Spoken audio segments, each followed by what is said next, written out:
more information about pet finches that I just keep learning.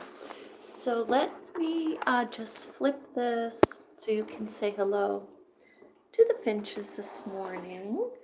We don't have the curtain open yet because I don't know if you can see them. They are eating their breakfast. And there we go. Yeah. Oh, they see the camera, so yeah, we're just gonna put it on for a second. See there's a little cup in there that I cut the end of it off. So I'm gonna put this back on me because I'm making them a little nervous right now because the cup is new in there. And but a few tips that so I'm learning is when you have whatever a little nest, like nesting or a little box or a little something that they can sit in and go in and out, because they're still babies, so they're not nesting. But so I noticed, like when I had put the straw one in, which I have, and actually I have it in the sink because I've been washing it, but it's kind of dripping there. So a couple things. The containers or the toys or whatever they're going to go in and out of. So I noticed I was taking it out and wiping it, taking it out and wiping it like every day. And I think at some point, you just need to like take it out completely and replace it, even though they don't like that. They really notice that. They're very intelligent. They're very intelligent. Actually, I'm like studying their behavior at this point. Um, so I took it out this morning and I very quickly put just a small container of what it was is a coffee cup, and I cut the end of it off so they can go in and out of it easily. I didn't want to take any chance of having the bottom of it closed in and then whatever. It's a coffee cup. I'm sure they could get out, but I just left the other side open. So and it's not big, so it's not intimidating them, but it is new in the cage. So they noticed immediately. I took the straw one out. The straw one is gonna take. I'm a fiber artist, so I do know how to clean it.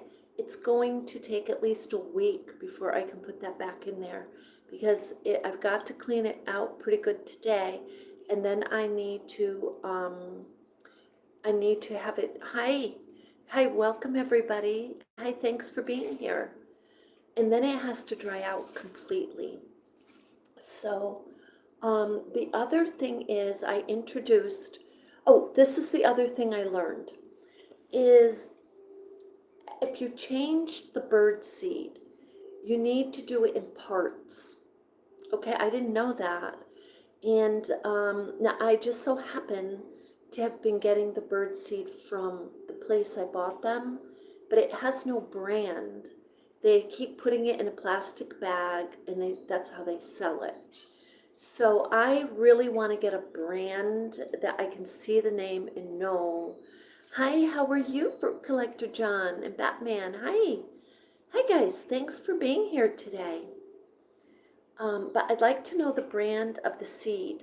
So today I will be checking in with Agway and the brand of the bird seed and see if they have a specific brand for finch birds and pet birds. And there's a big difference, as you probably already know, between the pet bird seed and the wild bird seed.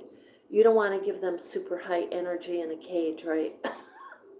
That's what they give the wild bird seed. But so that was a couple of things. Now I also introduced them to basil yesterday, and something I want to do because I noticed I had a hard time finding basil. I don't know about you, but up here in way up here in northern Vermont, up near Canada, it doesn't, I don't see a lot of it. I don't see it fresh anyway. So what I'm going to do is start growing them basil and spinach. And those are two leafy veggies you can grow easy. You can grow them in your house. You do not need to. Hi, you have a blessed day too. Thanks for being here. So, and growing them in the house, you know that there's no pesticides in it. So that's something I want to do. And so I'm going to look into that today, see if I can get some seeds anywhere, and bring you along with me on that venture. I will bring you along with me. So, but guess what? I'll be saving. So I gotta tell you, basil is expensive. I mean, when I get it, so yeah, I can use it for my cooking, and it's really good for you too. Everything that these finches eat is good for a human being also. But the basil, I think I spent, I want to say $3.99, three something. It was, yeah, I mean, and it's tiny little clamshell package, right? So granted, they don't eat a lot, but you got to figure if you're buying that once a month and you're buying the spinach a couple of times a month, just say you're eating the spinach too. Um, you're saving, yeah, you're saving a couple hundred on just that right there, depending how much you're buying and sharing with your finches. So I'm going to start planting those. And the other thing I was thinking about planting is mint. Now, I haven't tried to see if they like mint, but they can eat mint. They can eat parsley, so I've got parsley in there today. And the female, Mashuki, seems to really like the parsley. So their names are Mashuki and Umi. And Mashuki means rose finch, and Umi means plum rose. Now their colors are starting to define a little bit, and so I'm noticing the male is getting more speckles. He's getting a little more white, so they're just going to be adorable. Now, the something I found in research I wanted to share with you is a YouTuber out there. His name is I'm going to pull this up. His name is Dave. So let me get his site. And thank you for having coffee with me this morning. Like I say, I can't think of a better place to have a cup of coffee than to be talking with you. So I'm going to pull this up.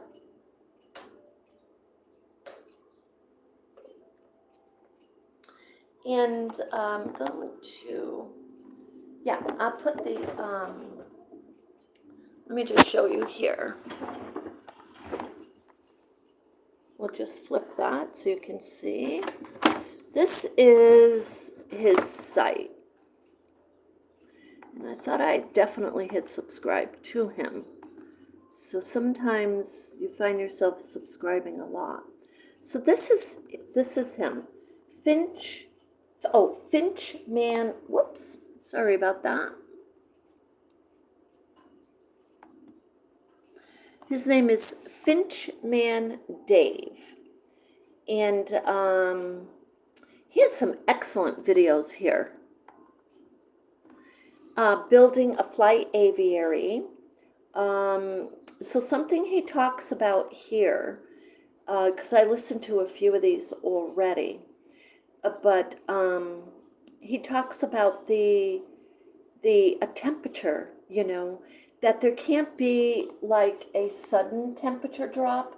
And if you do have your aviary outside, that sometimes happens.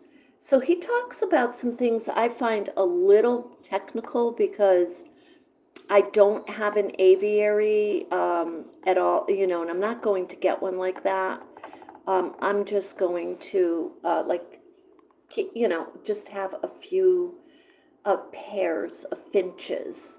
I'd like to get some Gouldian. Now, the Gouldian, from what I'm understanding, the Gouldian finches, there's just some slight variations, but they do go through a full molting, where the society finches that I have do gradual molting through the year.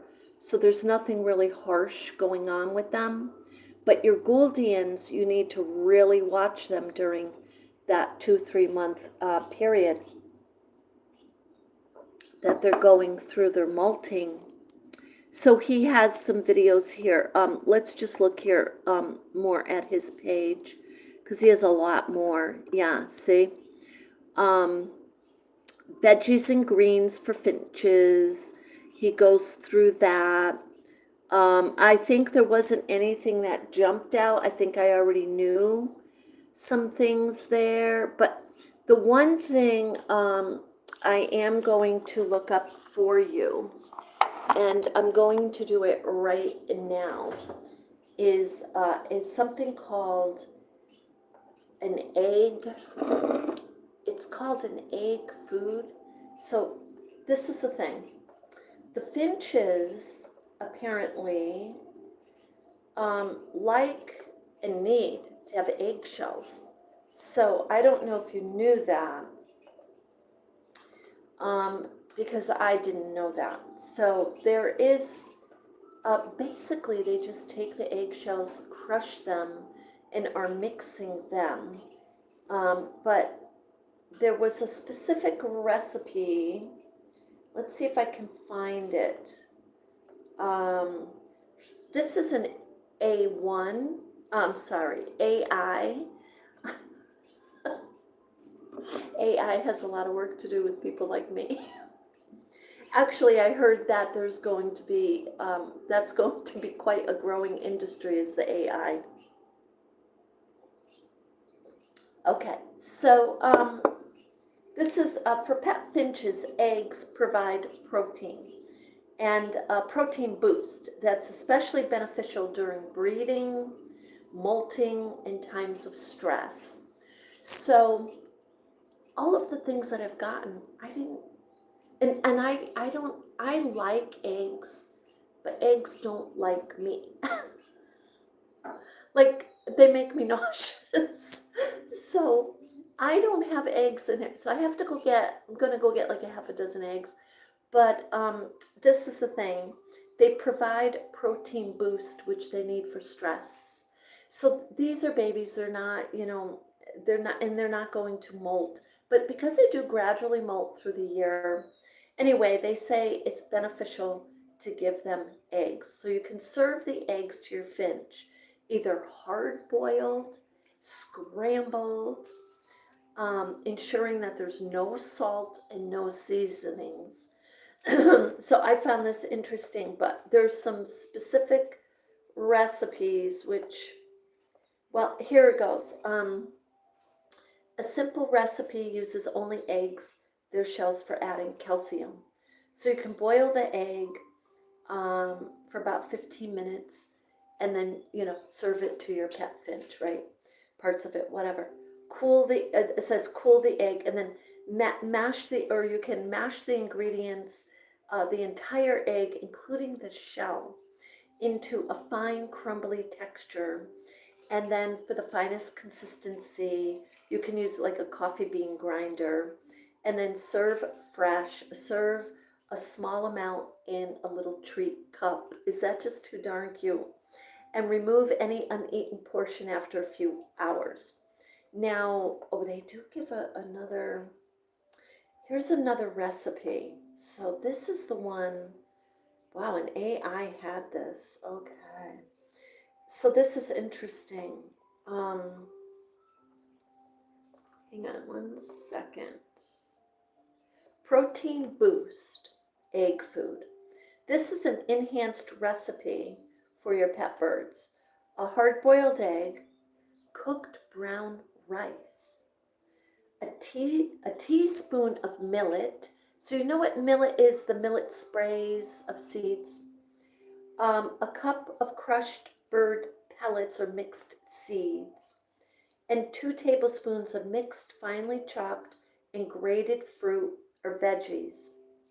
That's the recipe that I keep seeing out there. So basically, it's the I didn't know you can give these birds brown rice. Let me just see here. Um,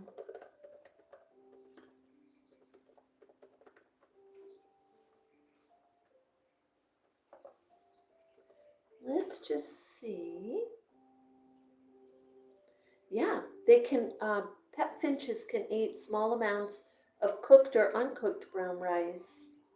Interesting. You're just learning something new every day about the finches. So you can see why the experts are out there. So yeah, that's the recipe that I've been seeing.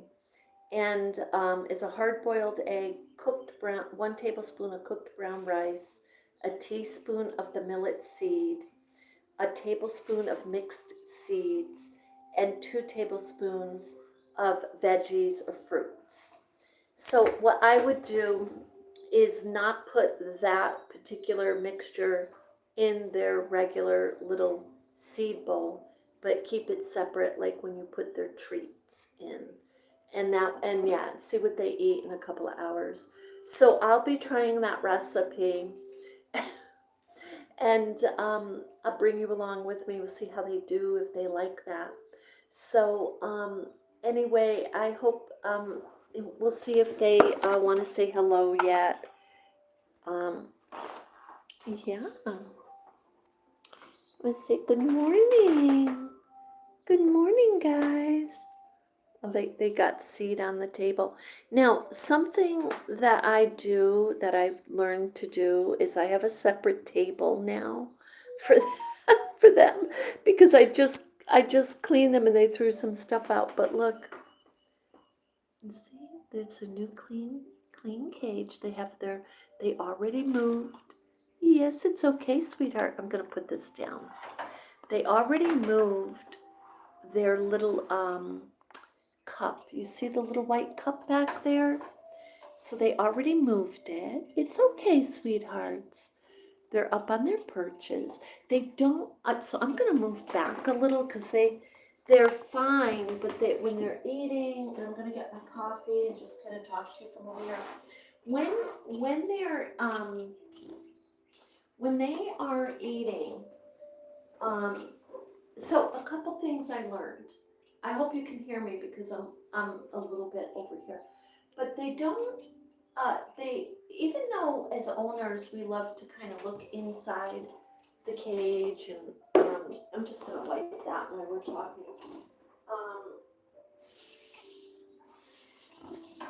We like to look inside the cage and we like to talk to them. They need their little bit of downtime. Now the other thing is, because I just cleaned them, I had forgotten to put this up. And the one thing I do is pretty much take the cage apart. I'm doing it probably 3 times a week, easy. And every day,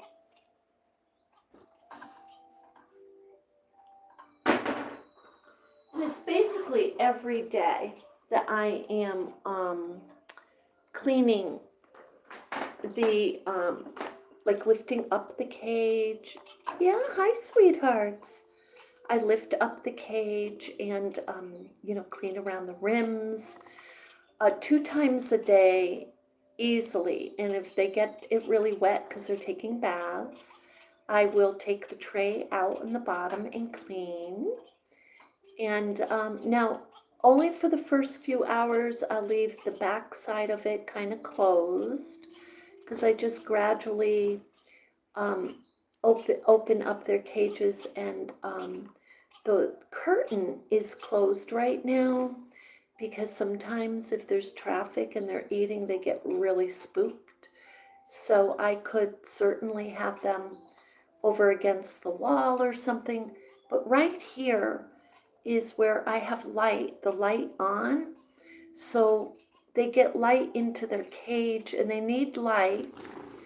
Yeah. And they also need the natural light. So very shortly, I'll be opening up the curtain and I'll show you that. Let's see, what time is it? See the time.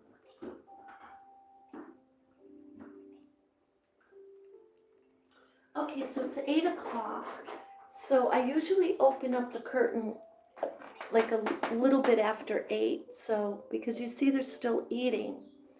So I want to make sure that they have their, okay, so let me explain what I've learned about them. Their environment, like these are tiny little birds. I mean, they are highly in tune to a sense of predatory. In other words, like if you just go over to the cage and look down at them, or you're just constant, even if you're their owner and they know your voice and they know you, they don't like you like looking and looking and looking in the cage, as I understand it. They're very, like, it's like when I sit here and have my coffee and I'm making my notes and I listen to the weather, I notice like little Umi, especially the female, like even talking to you right now, I'm kind of looking more at the camera and that way I can see them. But when you peer into the cage, whether they know you or not, it feels to them predatory. That's just innate, because innately this is a wild bird. Okay, this is a wild bird. It's a wild. So we're privileged to have them as a pet. Now the society finch, this finch that I have, is specifically bred as a pet finch, and there is no breed of them in the wild. They are bred, designed, believe it or not, specifically to be a cage bird. So their breed has never been in the wild. I found that very interesting because just studying their behavior, they're all of a wild bird, totally. But I do notice Mashuki, Umi, the male, and they have their ways of connecting with me. Like when you just saw him come over to the cage like that, that's him coming over to me.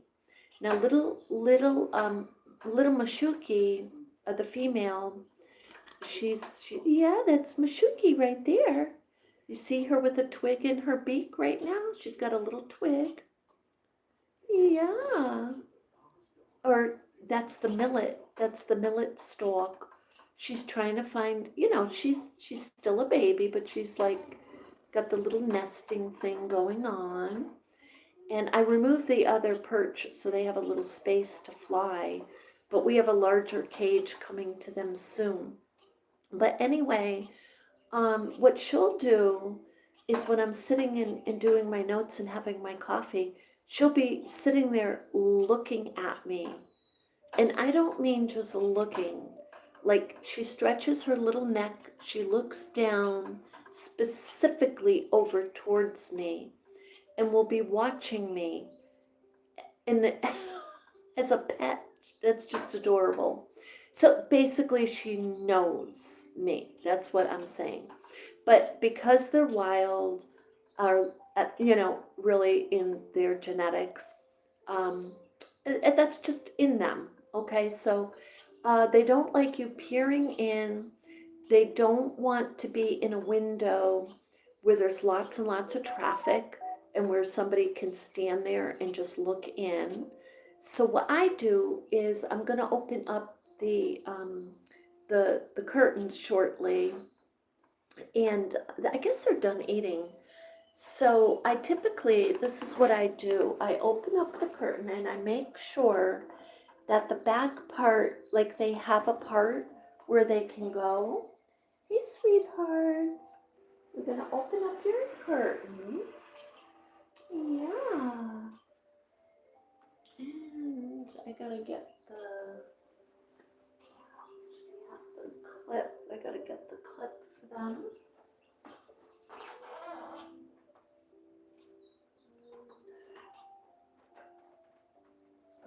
Go back here. Yeah. I'm gonna open this up. And the other thing is they love, love, love the sound of the birds. Music.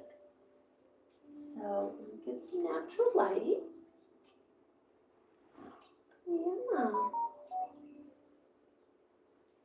Now, as I'm opening up these curtains, I can feel a little bit of a breeze coming in. So I'm really mindful of that. And make sure they have this kind of, yeah. We're just going to put this up a tiny bit and get you a little sun.